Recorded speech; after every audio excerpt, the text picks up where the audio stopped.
because that one I only need a review. I don't really need like full help on that. Perfect. So, all right, I'm going to give you a little tip, another little tip. She's telling you that they're conservations, which is nice. But she doesn't have to tell you that. How do you know if it's conservation of energy versus not conservation of energy is very simple. Isn't it based on like the forces that are applied to the object? So Yes. like if there's a variable in it, if there's a variable in it, you can't apply conservation of momentum or conservation of energy, I think. But So like first off, mhm. conservation of momentum is not the conservation of energy. They're not the same. They both apply to different things. Conservation of momentum applies to impulse momentum. Yeah. Conservation of energy applies to work energy. There is one very Hmm. specific moment when they're the same. One very specific moment. They're only equal in elastic collisions, but that's not important. Part two, conservation of energy. You have conservation of energy in for one reason. I'm gonna say it like this: if the motion of the object, I'll say the object moves Hmm. because of weight or springs or springs.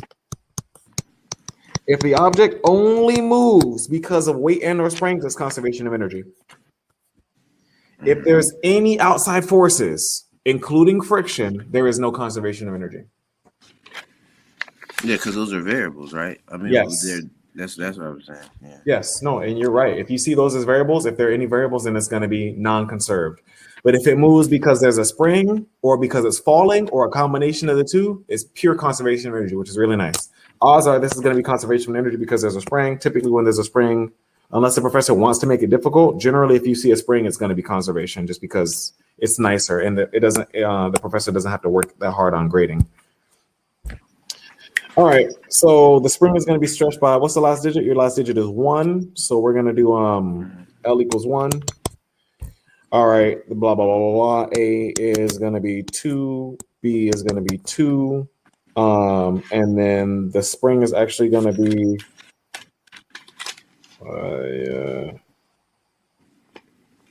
hold on, what the hell? The spring is fixed to block A and B. If the spring is stretched by L, and then the blocks are released, the massive blocks A are that at the instance. Okay. So L one is going to be that, and we'll say L2 is going to be 1/3. That's basically what she's saying. At two instances, determine the velocity, find the average force on the block A, and find the velocity of block AB. All right, so that's so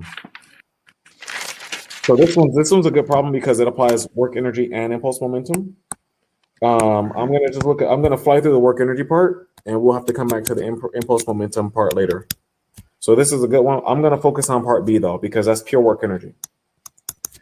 Yeah. Parts A and C have to do with impulse momentum, and I know that because I'll show you this later. Just remind me to do this later. There's a way to know the difference between because all of kinetics, all of what you're learning is the same thing. It all breaks down into free body diagrams, work energy, and impulse momentum. All of forces and kinetics. It's called kinetics, which is a study of forces. Hmm. So this class is broken down into motion and forces. All of kinetics, which is forces, comes from these three things, and you have to know which one to use. All right. Once she's taught you all three, she's going to give you a problem, and you have to know which one I'm going to pick. And there's a way to know without like automatically how I just knew. There's a way to know, and I'm going to show you that a little bit later. But for now, let's just do the work energy parts. All right. So there is no change in height in this problem. So I know that my gravity is going to be don't do that. I know that my gravity is going to be equal to 0. 0, which is nice. So I'm going to slash those out. There is a spring, so I have to consider that. And there's always kinetic energy. There's always kinetic energy. I know that this is going to be a no work problem because what happens is it's the way that she explained it. So she never said that the hands are still pushing the blocks. Okay. She never said that the hands are pushing the blocks. So look at the way she said it. And what we're going to do is going to draw the two situations. I like to draw them, especially for students who aren't like quite there. So what happens is I'll say the state 1, and then I'll put the state 2 later on. So state 1, this right here is L. It's going to be 1. All right. And at this state, it's going to be Mhm. 1/3. Automatically, the fact that I changed something means that my answer is going to be done like this. So what happens is she says in the problem, the blocks are released. Whenever they say stuff like released, what does that mean? What does it mean about the There's a velocities? change. There's going to be a change, but release Sure. from rest means that the velocities are going to be equal to 0, which is really, really nice, right? So automatically know that that's going to be equal to 0. You see how that works? Yeah. All right, cool. So what we're going to do is we're actually going to. Oh, that's Do convenient. a relationship equation. It's going to automatically turn into a relationship. So what we're going to have is this. We're T1, actually going to which need the to make kinetic it energy. bigger. Mm. We're going to need to make this a little bit bigger because we got to look at both of them at the same time. We're looking at A and B together, and that's really cool about these types of problems. Sometimes you're going to be able to do A on its own, and then you'd have to do a whole block for B. You can do that. Sometimes you can do A and B together on one block, which is what I'm going to do here. Okay. And Because by doing you're that, just gonna step out the weights, right? I think. Right. yes, by doing that, you're exploiting different viewpoints. If you focus just on A, you'll be able to solve for just A. If you focus just on B, you'll be able to solve for just B. If you focus on A and B, you'll be able to find relationships between them. You follow me? Mm-hmm. Okay. So let's just get on into it. So this first one's gonna be 1/2, and you're gonna have 1/2 the mass. So here's the part that confuses me. Hold on. See, this part, the masses are actually the points that confuse me. So it'd be the mass of 2. it'd be the mass of A and B together, of A plus B. So it's both of the masses together times by 1 squared, because 1 is going to be that. And so this is really nice. She tells you something. It's stretched by L. Okay. She's not saying, and that's actually really convenient to know because I have to rewrite this term right here. This term is not 1 on its own. This term is 1 point something. But what she's saying is you actually have to Wait, know okay. I can't see your. Okay, I see it now. Okay, delta I L think it's equals just wrong. 1. Yeah. So what Mm-hmm. happens is if she tells you the rest length of the thing, then you'd have a certain situation. Okay. So when you're doing rest length, you have to find the delta L. Delta L is going to be L1 minus the rest length. But in this case, she didn't tell you that the spring is L. She said it was stretched. Stretched is what the delta stands for. So delta L1 is 1 and delta L2 is 1/3, which is nice. So I can put my 1 squared, and then over here, I'm going to put my 1/2 mass of A plus B, and then I'll put my 1/3 squared. Okay. And over here at the top, Mm-hmm. I'll just put my 1/2. This will be the mass of AVA squared plus the mass of BVB squared, because you got to know each of those two objects is going to be moving with a velocity. So take a look at this guy right here. This guy's going to be moving with some VA. This guy's going to be moving with some VB, and they're not going to be the same if they're not the same mass. You see what I'm saying? Okay. If they're the same mass, then yes, they're going to be the same. But if they're not the same mass, then they're not going to be the same. Fortunately, they're the same mass, and so that actually might help us get to our answer. So in this case, we just happen to know, and this will be a special note, that they're the same mass, and so I can actually lump them together. Same mass. So they're going to share the same velocity, share velocity. So it's going to be 1/2 MA plus B times V squared. Okay. But she wants the ratio. So I'm sorry. So how can we combine MA and B?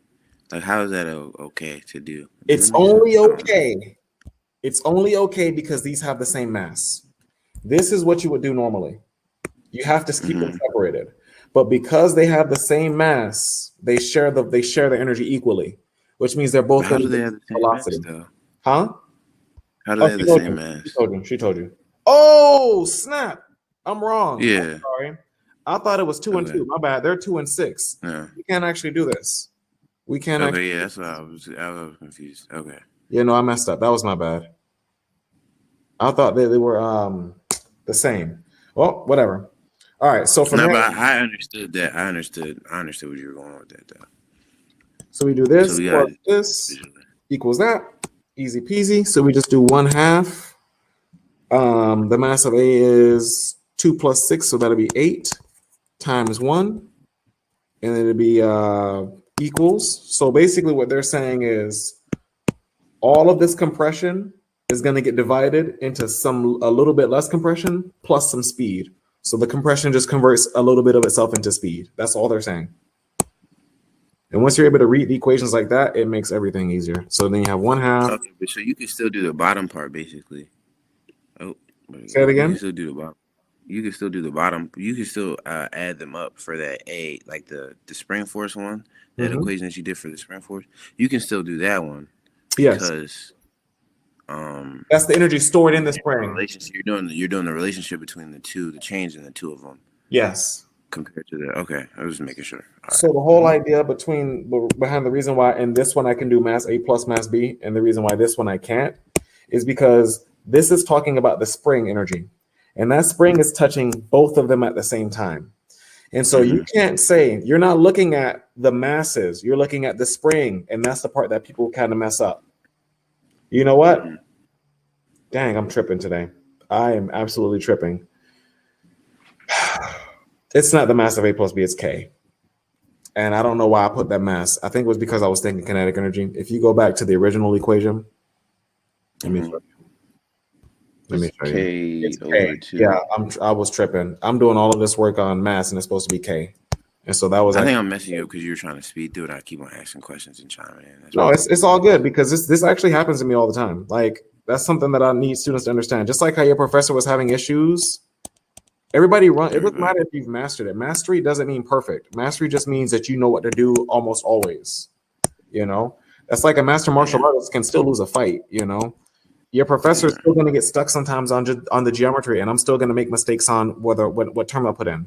The good thing is the K's are going to cancel out. They should cancel out. We'll see what happens.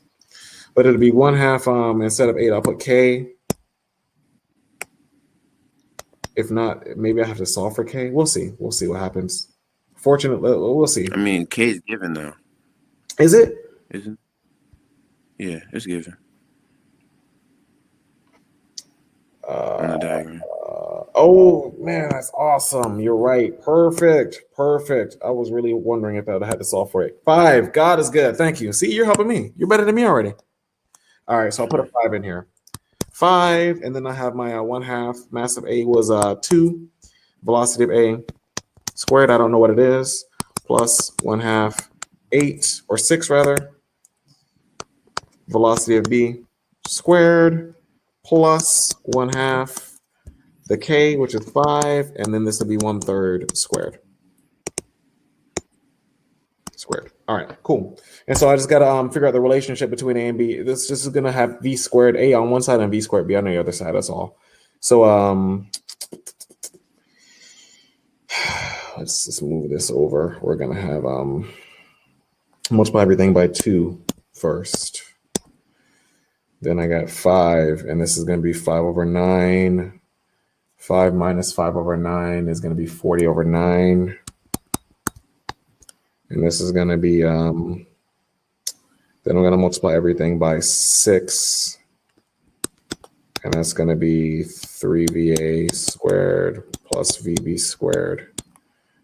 And then, and I can actually go with that. And so this right here is actually my relationship. I can literally leave it just like that and call it what it is, which is a relationship. I have VA to VB. It's an equation, but a relationship is an equation. So does that make some sense? Mm-hmm. Awesome. So that's that part. And then if you wanted to actually solve for VA and VB, That's what it asks next. Yeah. So what you'd have to do from here is you need more. So this is one equation. One equation. You need another. And so here's the thing. You need another with velocity. Need another VA VB equation. EQN is my symbol for equation, okay?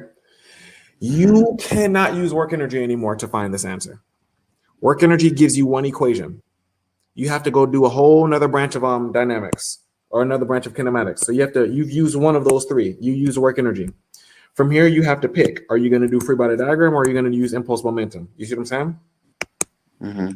I'm just going to let you know right now, and this will just be like the last thing I say, and then I'll let it be. It's going to be impulse momentum, but remember I said remind me to show you. I'm going to show you now. You need to know which one to use and why.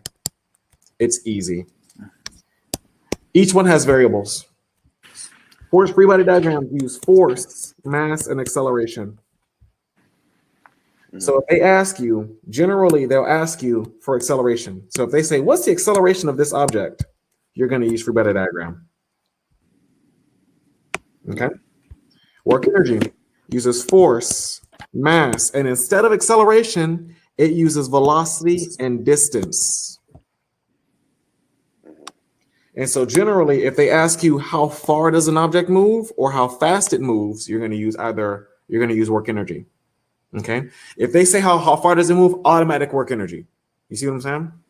Automatic. Last but not least is impulse momentum. Impulse momentum uses force, mass, velocity, and time. And so what happens is if they ask you for time, you got to know you're doing impulse momentum. The reason why I knew this was impulse momentum was because she told me time was 5 seconds. That's how I knew automatically. Oh, it's forces, but it's time, impulse momentum. You see what I'm saying? She said velocity in the first one and velocity for the second one. I didn't know if it was going to be work energy or impulse momentum, but whenever I see velocity, I automatically think work energy. That's just the first one that I go to. Because note, they both have velocity. You see what I'm saying? But that's okay, because that means you get two equations, two separate equations.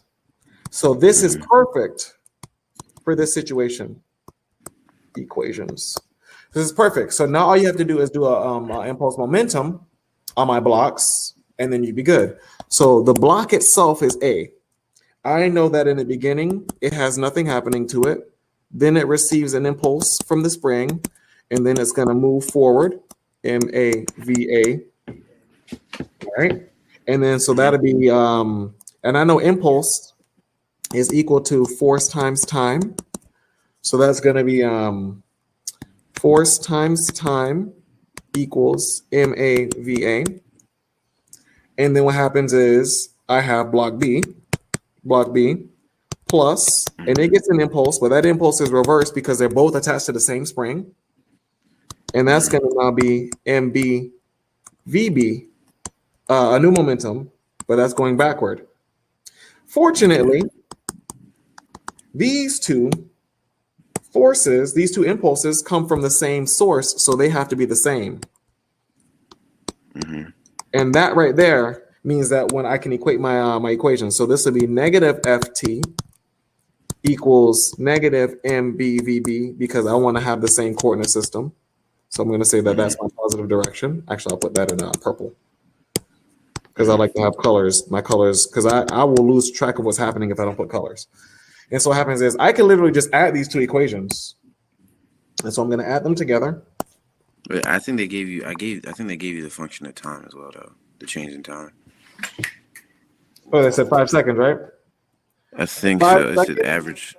Yeah. So the 5 seconds will be what you'll back solve because you want to find this. They'll say find the force, and force times time is what you need. So it'll be F times 5. But you want to solve for F. Solving for F would be the last thing. But first, I got to add these two equations.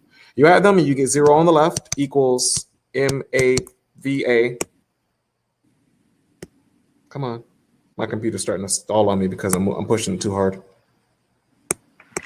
Come on. There we go. 0 equals MAVA minus MBVB. This is my second equation. This is my second one. Boom. That's who that goes with. You following me? Yeah. And so you solve those together. Now you got to solve them together. Solve together. And so that would give you VA and VB respectively. Make some sense?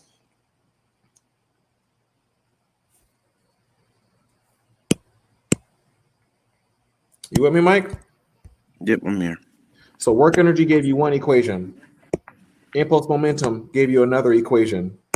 You solve those two equations together, which is actually very common in dynamics. Like that's actually the most common situation. The most common situation is to pull two separate types of information and then combine them into a system of equations. That's what you're going to do starting in about a week or two. That's what you're going to be doing every problem from now on. Every problem. There's been problems from the jump. Like even when we did like just scalar equations, which were x and y, plugging y into x and everything like that. Yeah, no, that's exactly right. But no, from here on, it's not going to be like maybe it'll happen. It's going to happen every single question, every single problem. You're going to have to do this because that's just how complicated it gets. Okay. Mm-hmm. Now here's what's going to happen though. From here, you're going to find VA equals some number and VB equals some number. I'm going to put little checks there. Okay. Part C is easy because from there, then you just say for part C, you could say to find the force, you now say F times delta T equals MA VA. And I know T is 5. No, you're good. You know T is 5, you know A is 2, and you know VA is some number, and it will solve for F. So F would then be MA VA over 5. And that will be your final answer. You with me? Yep. And so literally, this is actually how I solve my stuff. A lot of time, if I can't solve it like simply, I'll literally write 3 equations, and I can plug that into a calculator. If you have like a matrix solving calculator, you just put the equations and you plug in the calculator, and you're good. Yeah. How do you feel about those TI? Have you heard of those TI Inspire calculators? How do you feel about those? I don't know how to use them. I don't know how to use them, but I recommend that if you know how to use it, use it. Like seriously, I recommend honestly. I'm not gonna lie to you, dude. I think all engineering students should learn how to use the really fancy calculator, like for real, because engineering is not about math. And if you are getting problems wrong because your math skills are weak, granted, you should have strong math skills, but let me get you to understand, doing engineering is not solving the problem. The problem is not solved. I haven't gotten the numbers, but this right here, that's the engineering. Generating the equations is the engineering, not solving them. And so if you have weak math skills, like you were saying, you have issues with calculus. I understand that, but that should not stop you from being a good engineer. Yeah. Get yourself a nice calculator and you can get your problems and you can do the engineering to get your equations set up and you can get the calculator to solve the equations. You just have the calculator to do the work, dude. Because in the field, they put all that stuff into a computer and the computer just solves and gives them the answers. They just have to build the situation. So so just like being able to understand the analytics. Yeah, that's where the engineering comes in. The math is not real. The math can always be done by somebody else. And so I would recommend actually learning how to use it, to be honest with you. I would. I don't know how to use it, but I don't have that calculator. But if ever I get that calculator, that's the first thing I'm learning is how to solve a system of equations in it. Because that's one of the most important things as an engineer is to be able to solve a system. And sometimes your system is 4 equations, and I'm not doing that by hand. Yeah. Okay. So then, really quick, could you just quickly verbally go over how you did the 0 equals MAVA minus MBDB, and you put that into that equation? Because I think I missed that when the girl came in. That's fine. I'm sorry. All we did was we took this equation right here, which came from the impulse of A. I separated them. Mm-hmm. So I looked exclusively at block A, right? And I said, okay, I always do start plus the impulse equals the stop. That's how I do it. So it'd be this first part was 0. So 0 plus that impulse is F times time equals MA. So very similar to a free body diagram style way of generating it. So that gave me the A equation. Then I did the exact same thing for block B. Block B is the same thing, but it has negative numbers because it's going backward. And so what happens is I get an A equation and a B equation. And all I had to do was add those 2 equations. Literally, I just did the top term minus the bottom term, and I end up with this because negative, these 2 terms cancel out.